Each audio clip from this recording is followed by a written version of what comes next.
So I'm traveling across western Wyoming in my big rig. I'm fully loaded, and I've been driving in blowing kind of cold, wet snow all day. You can see it's kind of caked up on my windshield, but it hasn't really been too bad. The road conditions have been pretty good until the sun comes out. It's 24 degrees, and in a matter of just minutes, the sun starts melting this snow and just turning it into black ice right here on the road. And this video doesn't really do it justice, but this is the last of the three sisters, westbound in Wyoming, around mile marker 13. And this is a lot steeper than it looks. I'm sure everybody that's been across here knows what I'm talking about, but if you haven't been across the Rockies in Wyoming, western Wyoming, across the Three Sisters, this is a steep climb, and once you get over the top and you start down the other side, it's about 3 miles to the bottom, and it is in black ice. You're not going to be able to stop. As I'm coming over the top of this, I tried twice to stop. I have my jake brakes fully engaged, and they're holding me at about 35 miles per hour, but both times that I very gently applied pressure to the brakes, I started skidding. There's no stopping. This guy here looks a little bit nervous. You'll see up ahead of me here, he starts kind of tapping his brakes and applying pressure to his hazards.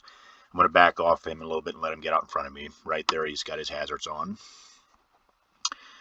But as I come around this curve and get ready to start down this long descent, you'll see this turn almost into solid black ice. Look over here in the left lane, you can see there's some snow, a little bit of crustiness going on over here, which gives you a little bit more traction.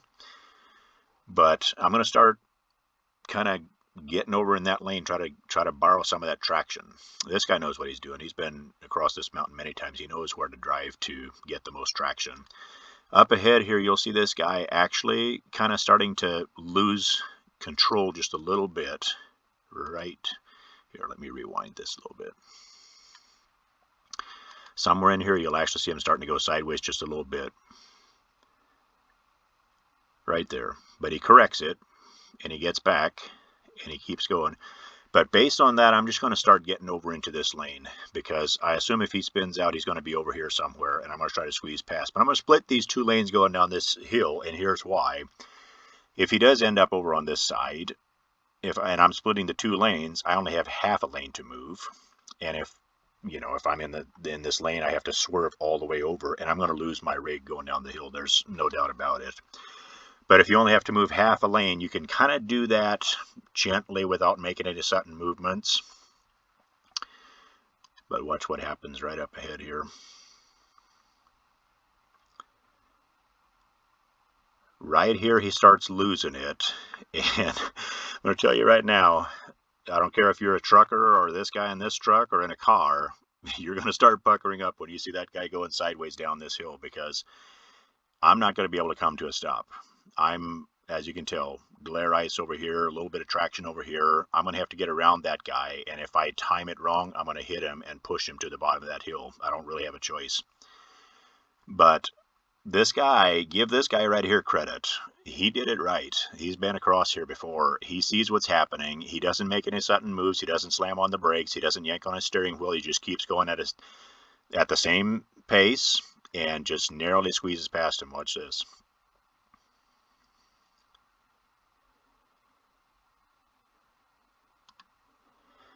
Now, when I saw him, I'm going to rewind this just a little bit to tell you what I was thinking right here, and the reason I started getting further over here.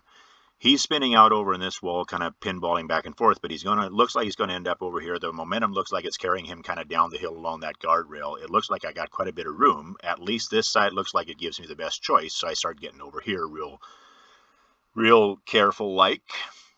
But watch what happens just as I get to him. He comes off of that rail and comes right into my path and just kind of freezes right there. Look at that amount of space to get a semi through.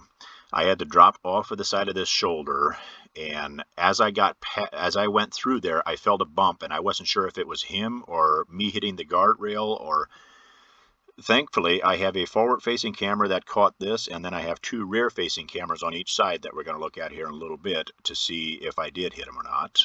But I squeeze through here, get back out on the road, stay in this lane to the bottom of the hill, and believe it or not, 6 miles later, the roads are dry at the bottom of the hill, and I have dry conditions for the rest of the day. But now let's take a look at the side cameras. This is the driver's side. Back here you can see where he spun out, so I'm already past that part and I'm coming up on him pretty quick here. Look at that. There's not a lot of skill involved there. That's a whole lot of luck. I got as close to that guardrail as I could possibly get to give him as much space on the other side because he was still kind of coming into me. And I got her back out on the road. Now let's take a look at the other side and see how close that was. And by the way, watch him pop out behind me here. In the second or second and a half it took me to get through that opening and come on through, he rolled right into that lane up against this snow and ultimately up against the guardrail. Look at this. Had the timing of this been 1 or 2 seconds off, I'd have hit that guy head on and I'd still be pushing him to the bottom of the hill. Not by choice, but because I couldn't have stopped. But let's look at the other side. How close is that? Again, luck. I don't know how else to explain it. That guy came off of this guardrail, rolled right out halfway across my lane, then paused for a second or maybe a second and a half, and I squeezed through there, and as soon as I was through, he rolled on backwards against the guardrail. Now let's take a look at this in real time without me talking.